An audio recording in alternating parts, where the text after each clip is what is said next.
Hello friends, this is Pushkar Tiwari. Welcome to my YouTube channel. Today we are talking about essay number 210, that is agreeing the term of audit engagement notes. This notes is provided by Grok AI, which is issued by Elon Musk. Okay, so let's understand and check what are the notes that are there provide and understand it, learn it, and make the conclusion about this note. Okay, so let's start. ऐसे 220 क्या है? ऐसे 210 sorry ऐसे 210 क्या है? ऐसे 210 standards on auditing, जो audit शुरू होने से पहले टर्म्स एंड कंडीशन सेट करने के लिए होता है। स्टैंडर्ड्स ऑन ऑडिटिंग जो ऑडिट शुरू होने से पहले स्टैंडर्ड्स ऑन ऑडिटिंग जो ऑडिट शुरू होने से पहले टर्म्स और कंडीशन सेट करने पड़ते हैं। ये ऑडिटर और क्लाइंट के बीच एग्रीमेंट बनाता है ताकि मिसअंडरस्टैंडिंग ना हो। ये ऑडिटर और क्लाइंट के बीच में या ऑडिटर और क्लाइंट के बीच में एग्रीमेंट बनाता है जिससे कोई भी मिसअंडरस्टैंडिंग ना हो। इसका फोकस क्या है कि क्लियर एक्सपेक्टेशन और रिस्पॉन्सिबिलिटी को डिफ़ाइन करना, कि क्लियर एक्सपेक्टेशन और जो भी रिस्पॉन्सिबिलिटीज़ हैं उनको डिफ़ाइन करना है। याद करने का ट्रिक हम यहाँ पर हमको एग्रीमेंट टर्म को अंडरस्टैंड करना है और समझना है कि ऑडिट शुरू होने से पहले टर्म्स एंड कंडीशंस क्या होंगे, ऑडिटर और क्लाइंट के बीच में एग्रीमेंट कैसे बनता है उसका, ताकि मिसअंडरस्टैंडिंग ना हो। Then clear expectation and responsibilities को डिफ़ाइन करना। अभी ऐसे 210 का ऑब्जेक्टिव क्या है? ऑडिटर और क्लाइंट के बीच में जो भी ऑडिट के स्कोप हैं, टर्म्स हैं, उस पर एग्रीमेंट बनाया जाता है। ऑडिटर और क्लाइंट के बीच में जो भी टर्म्स हैं, कंडीशन है, उस पर हम लोग एग्रीमेंट बनाए जाते हैं। देन इंश्योर करना है कि आपका ऑडिट पॉसिबल है, यानी कि फिजिबल है। जो भी आप ऑडिट करने जा रहे हैं वह फिजिबल है, आपके टर्म्स एंड कंडीशन फिजिबल हैं। क्लाइंट मैनेजमेंट अपनी रिस्पॉन्सिबिलिटी समझता है। जो भी क्लाइंट अपना मैनेजमेंट वो अपनी रिस्पॉन्सिबिलिटी को समझता है। और यह ऑब्जेक्टिव होगा कि क्लाइंट मैनेजमेंट अपनी रिस्पॉन्सिबिलिटी को समझता है, इसको इंश्योर करना है। मिसकम्युनिकेशन या डिस्प्यूट को अवॉइड करना है। कोई भी मिसकम्युनिकेशन है या फिर कोई भी डिस्प्यूट हो जाता है उसको अवॉइड करना, ये भी ये इसको हमको ऑब्जेक्टिव हो जाता है। देन इंश्योर करना है कि ऑडिट आपका फिजिबल है कि नहीं।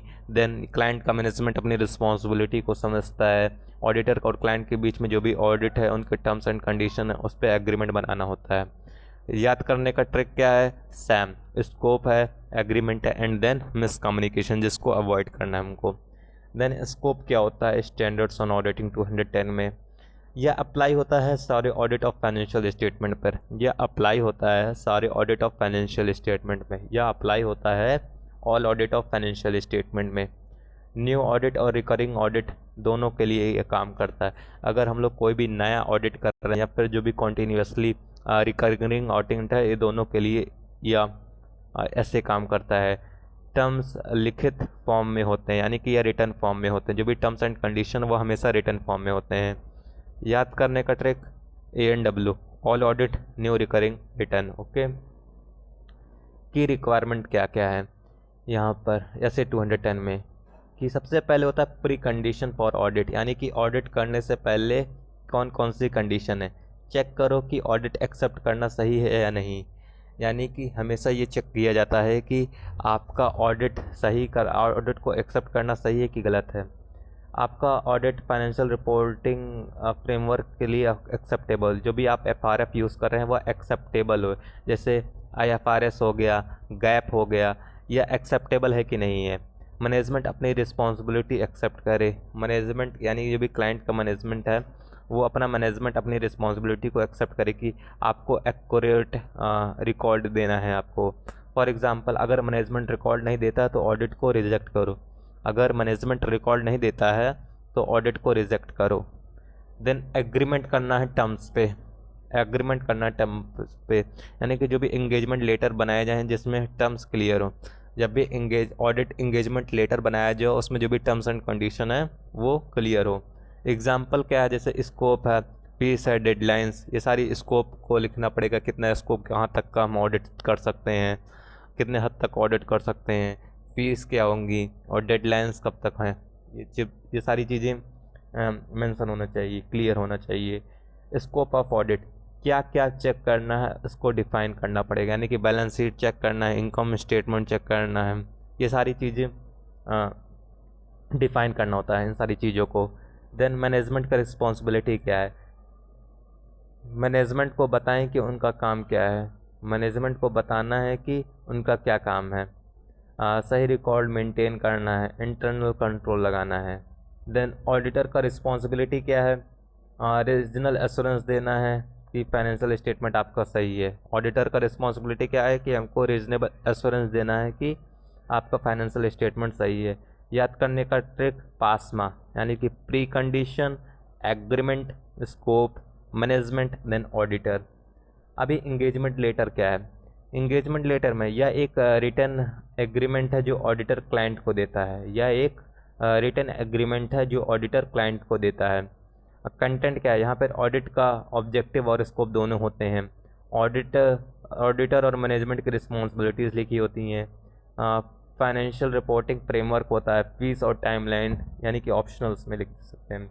एग्जांपल, हम बैलेंस शीट चेक करेंगे, आप रिकॉर्ड दोगे, हम बैलेंस शीट चेक करेंगे, आप हमें रिकॉर्ड दीजिए। फॉर एग्जांपल याद करना है ट्रिक, OSRF, ऑब्जेक्टिव क्या है, स्कोप क्या है, रिस्पॉन्सिबिलिटीज़ क्या है और फ्रेमवर्क क्या है। कब हमको ऑडिट को एक्सेप्ट करना है, कब रिजेक्ट करना है, जब भी आपकी प्री कंडीशन मेट हो, फ्रेमवर्क आपका ठीक है, मैनेजमेंट कोऑपरेट कर रहा है, देन ऑडिट को एक्सेप्ट कर लो।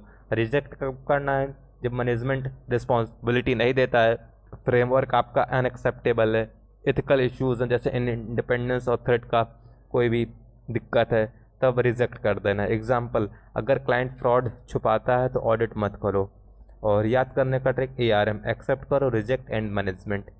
रिकरिंग ऑडिट क्या है, हर साल ऑडिट लेटर अपडेट करना ज़रूरी नहीं, लेकिन चेक करो। हर साल ऑडिट लेटर अपडेट करना ज़रूरी नहीं है, लेकिन उसको चेक करना है, यानी कि टर्म्स अभी रेलेवेंट हैं या नहीं, इसको देखना है कि जो भी टर्म्स एंड कंडीशन अब पर हम लोग ऑडिट कर रहे हैं वो अभी रेलेवेंट है या नहीं, इसको देखना है। कोई नया रिस्क या चेंजेस तो नहीं है, ये भी देखना है कि कोई भी नया रिस्क आया है कि कोई भी चेंजेस तो नहीं है इधर। देन याद करने का ट्रिक, RC रेलेवेंट और चेंजेस। प्रैक्टिकल एग्जाम्पल, क्लाइंट बोलता है रिकॉर्ड नहीं देंगे तो ऑडिट को रिजेक्ट कर दो। ऑडिट इंगेजमेंट लेटर में लिखा है कि 31 मार्च तक रिपोर्ट देंगे, तो क्लियर टर्म्स है।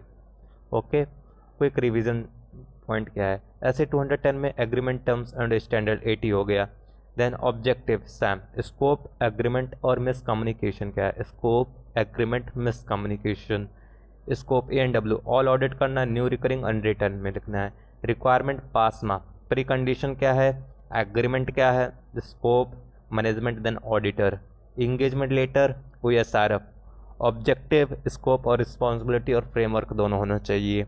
देन एक्सेप्ट करना है कि रिजेक्ट करना है, ARM, एक्सेप्ट करना है, रिजेक्ट और मैनेजमेंट दोनों होना चाहिए। ओके, देन हमारे पास मेमोराइजेशन टेक्निक क्या है, हर सेक्शन का एक छोटा वर्ड याद करना, जैसे पासमा और ASRF एग्जाम्पल से कनेक्ट करो, जैसे फ्रॉड और रिजेक्ट। फ्लो बनाना है, प्री कंडीशन, एग्रीमेंट और scope, then execution. So that's the notes that are provided by Grok AI. Okay, I hope you are like it and understand it. Please like my video and subscribe my channel. Okay.